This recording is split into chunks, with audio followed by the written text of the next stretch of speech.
muchas gracias for letting us do this. De nada. And Is it me gusta? My pleasure? Is that yes. I remember it. It was 30 years ago. I took a year of Spanish, so. Well, you're brushing up a little bit on it while you're here. Well, thank you. Okay, so first of all, where was it that you heard about the Gerson Therapy? That's actually a little bit of an interesting story. It was in 1997. I had been studying to become a pastor, and that 1997 was my intern year. I interned at a small congregation in Michigan, and maybe 3 weeks after I got there, a lady and her husband had gotten back to the congregation. She had been, they'd been away, and she had been ravaged by cancer. I don't remember what cancer it was, but the American medical establishment, treatments, whatever, they had all failed her, so they went to Mexico to find a solution and healing. And I didn't understand or realize it was Gerson at the time, but I watched her. The first day I met her, she was in a wheelchair, and not just a regular wheelchair. It was with padding and everything, because she barely had the strength to move her head, could barely lift her arms and her legs. And through that year, I watched her get out of that wheelchair, get to a regular wheelchair, get to a walker that she could shuffle with, to a walker that she could walk with, and then then she was walking with a cane. And by the end of the year, when I left, she only kept the cane in case she lost her balance. So that was my first experience, even though I didn't know what it was. It was 13 years later, 2010. Laura and I found a whole heap of health videos on Netflix, and the one that I remember was the Gerson Miracle. And having seen that one, we both decided that if either of us was ever diagnosed with cancer, it would be... that's what we would do. Yeah, that's it. Yeah. And then 13 years later, I got my diagnosis, and we knew this is where we were going to be. So that's... So it's been quite a long time since you heard of therapy. We had the answer before we had the question. Like so many things in our lives, we were like, I don't know what to do with this answer. And 5, 10, 15 years later, well, that's what the answer's for. So, knowing that you heard about the therapy since so long ago, were you doing the therapy before coming to Health Institute at Tijuana, or you started as soon as you got here to the clinic? We were more moving towards more plant-based, so we weren't doing the full Gerson. We started doing more juicing, more raw vegetables, kind of like eating half raw, half cooked vegetables, moving away from meat and cheese. Well, I never gave up cheese. Found out later I was lactose intolerant, but I ate so much pizza and cheese, and that just counteracted the healthy things I was doing, I'm sure. But we never really started Gerson till we got here. Yeah. Okay. Well, in that case, knowing that you have been on the Gerson Therapy for a little bit over than a year, I think. 14 months at the end of June, I think it was. Yeah, I did 14 months now. So, having doing the therapy for that amount of time, are there any tips or suggestions that you will have for someone who's starting the Gerson Therapy at home? Oh, sure. Couple things that I always think of is listen to your body and rest when you need to. Learn to forgive yourself. And the only reason I say that is because every day is a challenge. Some days you feel worse than others, and some days you just don't want to get out of bed. Just forgive yourself for feeling down or feeling bad. Don't dwell on it is my point. And keep moving forward. And I had another, what was the other? Create systems. You have to create systems to keep it sustainable. If you don't have setups and systems that keep you moving forward when you're feeling bad, you need it when you're feeling good, but the days when it's tough and it's busy, if you have a system, it keeps you going. So that's a big one. We've got a juicing system, and there were days that she was at work, the kids were at school, and I had to get up and make juice because I didn't make any ahead of time. You know,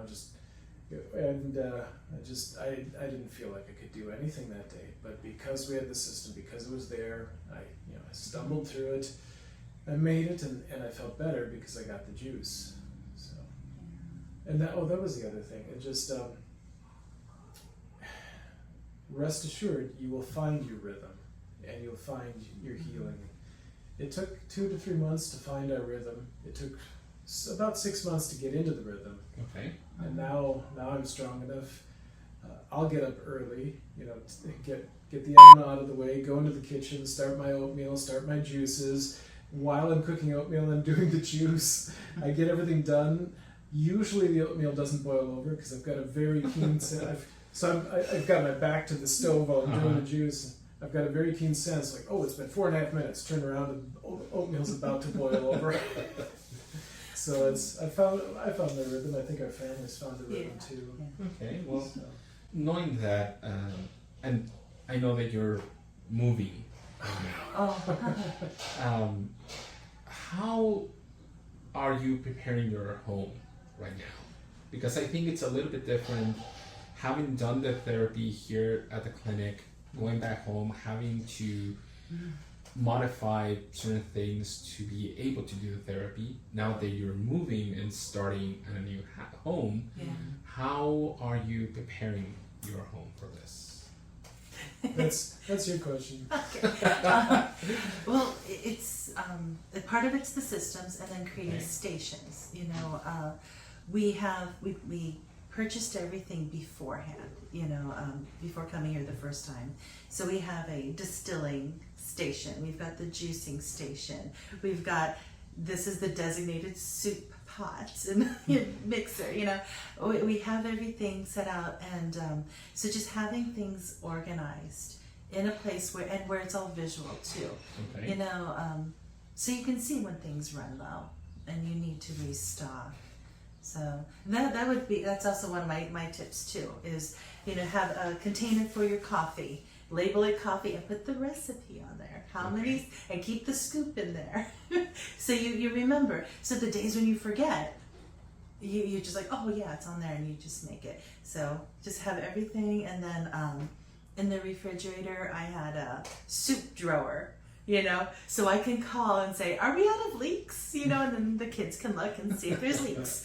And I had the banana bowl, because he eats so many bananas. The banana bowl, the apple bowl, so and when I see it getting low, I pick it up on my way home. So those are some of the things we do to prepare the house. Some of the things we did to prepare before coming the first time is get rid of everything that's not Gerson, or you're going to be tempted to use it again.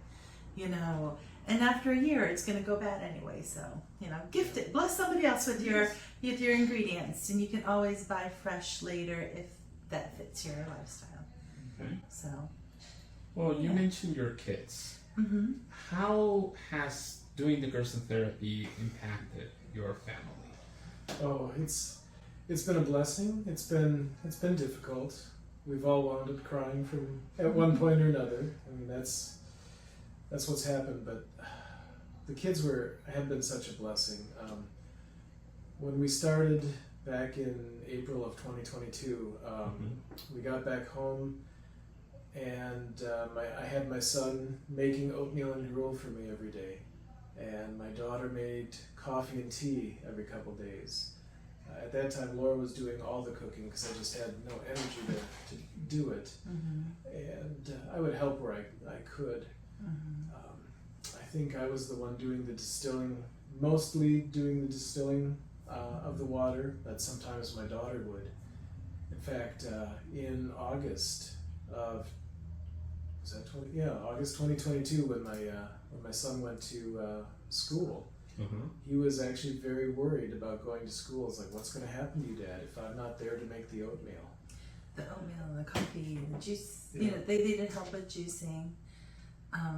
But in a way, it kind of made us the kids and me more aware of what he needs.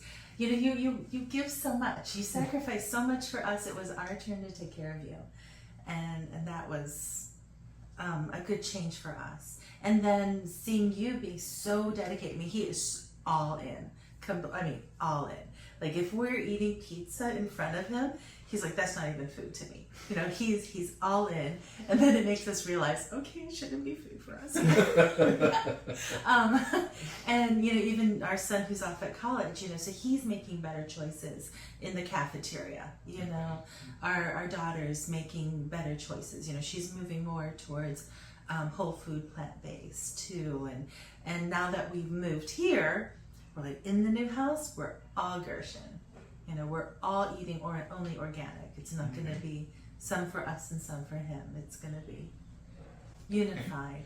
Yeah. Well, we have, or you mentioned, sorry, about stations and pots and coffee. Are there any things that you would strongly suggest for someone to purchase ahead of time, so once they get home, they can start doing the therapy with not much of a hassle? Okay. Oh yeah. What's your favorite piece of equipment? I would say the things we did is about a month before we knew we were coming for sure, or maybe that was right about the time that we put in the paperwork. We bought the distiller and we bought the pure juicer. We actually at that time we looked at the Norwalk and the pure, and we decided to go with the pure, and it's been a blessing. So we got a chance to just play with it and make whatever juices we wanted and get used to it. We got a chance to play with the distiller and see how that worked. But the biggest thing... I say the distiller is a tabletop one. And it makes a gallon. It's about 5 hours for a gallon. And we ended up getting 2 just because we go through so much. Well, one broke down because of... there was issues. Our water, apparently, where we lived was so caustic that... it started to pit the tank, but the company was a mega home distiller, and they were so amazing with a warranty. We just answered a few questions and just got everything taken care of, and we got a replacement sent out. During that time, we were buying distilled water over and over, so we just bought a second distiller. Now we've got 2, and we'll run one and then the other, or we'll run both at the same time if we need to. During hurricane season, we run both at the same time and build up the water. Yeah. The other thing you bought was the milk jugs. Oh yeah. You know, if you're gonna do this, you can buy cute things. You know, it doesn't have to be all utilitarian, right? So we got old-fashioned half-gallon milk jugs that are like the square one, you know, and so we have 6 of them lined up. And we just keep rotating it down and refilling them up. I got clear containers, like I said, and they all match, you know, so it at least feels good to do that. And I bought one of those food mills and ended up not using it. Just I use an immersion blender instead. It just works better for us. The next thing I'm going to buy is a potato ricer, because I love how y'all do it.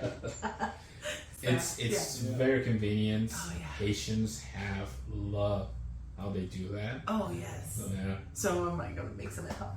And we bought some containers similar to the mason type jars that you use here, but I think ours are skinnier. They're just a little taller. We bought a big case of them, and we don't really need the whole case. So you know, we think, oh, we need to get all this stuff. You can start smaller, build up. When I was working, we needed it because I had to make all my carrot juice ahead of time so I could take it to work with me. And last April, I finally resigned for health. I mean, I didn't exactly need to, but it was better for me and for the position I was in that I stepped aside so I could fully heal myself and go forward. For his enema, we had like a designated enema pot, you know, where he would warm up the coffee and we had a measuring cup, so we would mark on there this much coffee, you know, you just fill the lines. And then we recently switched over to a stainless steel coffee thing like you go camping with. And that's what we hit, and then it pours easily, and a thermometer, a probe thermometer. That was probably the most important. When we originally we bought thermoses to keep the coffee in like we do here, and we realized throughout the day it would cool down, and now we just make the coffee, put it in the fridge, heat it up, and we've got the thermometer to heat it to the correct temperature. Good. Yeah. And now we've got it figured out. For me, it's heat it to 120 degrees, pour in the remaining 6 ounces of water, and it cools down to just somewhere between 100 and 110 degrees, and it's just perfect for me. But everybody else has their own, temperature and tolerance. So. Yeah, just be careful because we have had. I mean, you're not doing it, of course. Right. But we have had a couple of patients that have thought the hotter the coffee, the better. Oh no. And they end up burning themselves a little bit. Yeah. Oh, that's so fun. No, not at all. Yeah. Oh no. I got close one day, and that's when we realized we needed a thermometer. Yeah. Yeah. We ended up getting a massage table too for his station. Oh. So and in the old house it fit in the bathroom. It doesn't fit anywhere else. But those are things where there's a lot of upfront cost. But you're doing this for a year, 2 years, 3 years. It's an investment, right? It's an investment in your health, and it's totally worth it. I want to say the distiller has Oh been my goodness, yes. nothing worse than running out of water in the middle of the night and the stores are closed. Yeah. So that's just been a blessing to keep that going. So, I think the patients sometimes don't really think about the importance of water. They think produce, they think about the juicer, but water is one of the main things that you are going to be needing while doing this. Constantly, because you use the water to rinse the produce, you use the water for all your coffee, tea. Yeah. Oh my goodness. We got pretty good. It's like, okay, we've got 3 gallons. I know I'm going to go through 4 today, so run both distillers now. Yeah. Well, knowing that this is your second time here with us, are there any new things that you have picked up this second time around, or was this just a break on doing the therapy at home? Well, a little bit of both. This was a break to me. It was also a realization of how much stress I've been under during the last 2 months, especially with moving.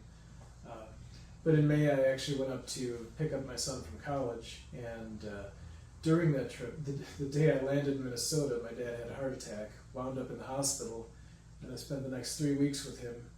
His health continued to fail, and he finally passed away. So we had his funeral, and brought Josh back the middle of June with about 15 days left to pack up our house and get moving. So all the stress I was under to get all that done, this has just been a respite and a relaxation, and I have slept more in the last 5 days than I have in the last 2 months. That's how it feels, and I really appreciate that. But I know you picked up some other things. Oh, yeah, the first time was like boot camp. Oh, This yeah. time Yes. it's a retreat. Yeah. And the last time, I missed the bread demo because I was at the dentist. I did the bread demo this year. I wish I had done it a year ago. That would have made the bread so much easier. The way you do it here compared to the book is like, oh. So definitely the bread. And then we were able to bring our kids with us. Okay. So they can see what Dad is doing and they can come. And it's actually been a retreat for them too. Kind of like it's been stressful. Everything's been stressful for them too. So they're braked, slow down, relax, no expectations. So it's been good. And I just want to say thank you for this, knowing we're going to travel and move. And that was the biggest worry is we wouldn't get into the house. Yeah. We wouldn't be able to do anything, but I knew if he came here, he would be fed and nourished and healing and wouldn't fall off his protocol. Yeah. So, It's been a blessing. yes, thank you. Well, thank you very much for your time. Yeah. Oh, absolutely. Well, there's actually one last thing that I would like to ask both of you. Mhm. Okay. What would you say to someone who's thinking about doing the Gerson therapy? Oh, I would say start by reading reading the books, Healing the Gerson Way and the Gerson Therapy. If you don't like to read, I've had mentors say, if you don't like to read, read anyway. To which I've said, okay, I can do 10 minutes a day. But then I also discovered those books are on Audible. So I've listened to them while driving, while doing other things. I wasn't aware of that. Yeah, it's both of them. I even think Dr. Gerson's 50 cancer, I forget the title, but the blue book with the 50 cancer patients, I think that's on there too. If I can't remember now, I'm pretty sure it is. But, Okay. but I think I've also found it on library audio programs like Libby and that. Mm-hmm. But also search for Healing the Gerson, the Gerson Miracle, that video. I know it's an older video and it's a very slow moving video, but there's so much information in that. It's so amazing. And then the other video that I seen recently is the food cure. Yeah. I watch that 1 to 2 times every month just to remind myself. I mean, it's not that I need reminding, but it reminds me what I'm doing and why I'm doing it, and it reminds me the ramifications that if I do cheat or if I do get away from the protocol too far, or if I abandon it, what could happen. And I know that I haven't found I haven't found Healing the Gerson Way anywhere but Netflix. I haven't looked for it recently. Actually, I think I found it on Tubi recently, but I know the food cure is both on Tubi and it's on YouTube with the Gravitas Health channel. It's on there for free, which is nice because on YouTube it has all the subtitles because there's somebody from Switzerland at the interview. There's a couple people from Canada who speak, France and French Canadian, and they speak French. And there's and it's just so impactful in they follow 5 different cancer patients for 5 years regardless of the outcome. And it's just a huge thing. And you watch that a couple times throughout yeah. the year, just to refresh. And community. Oh yeah, find a community or look for community. One of the when I was here the first time, I cannot remember his name, but he introduced me to the Gerson Therapy support group on Facebook, and that has been a benefit to me. Kathleen's. He was from Facebook Ojai. webpage? Yes, yeah, but the gentleman was from Ojai, from California, but I can't remember his name. And actually, I would respect if you don't bring it up. Yes. Oh, absolutely. Yes, sorry. So thank you if you're watching. Thank you for recommending it. But it is Kathleen's. She's the administrator of it, and she's been a benefit, and all the other stories have been a benefit to me as well. So my advice would be, if you're going to do it, be all in. Be all in. You are all in, and you're such an inspiration to us too. And I think it's kind of an example. He's been all in, and he's been healing, and I've been kind of 1 foot in, 1 foot out. And I think of my own health journey, where I would have been if I had been an all in too. So you kind of see the contrast, And then as a support person too, is you need community as well. Have a couple of friends you can just relax with. I take my daughter out on dates, and we'll get coffee you can drink. Oh, yeah. And it's good that you put it like that, yeah. and sometimes I'll take my son out, and we'll go and we'll just grab something too, and just where we can just separate and just let our hair down too, and come back and be ready to go. But be all in, find community, keep those reboots going, and remind yourself why you're doing it. It's worth it. I guess the only other thing really is systems. The systems are what have made us successful. Yeah. And something as simple as we had organic apples, and then we had regular apples, and the organic apples were in a specific place in a specific bowl, and if it wasn't in that specific place or that specific bowl, it wasn't organic. So I knew not to grab it, and they knew that until we were to the point where we were all organic. They also knew, okay, that's where Dad's stuff is. We're out of apples, so I'll go for something else. Okay. Yeah. Yeah. So, muchas gracias. Oh, It's our thank you. pleasure.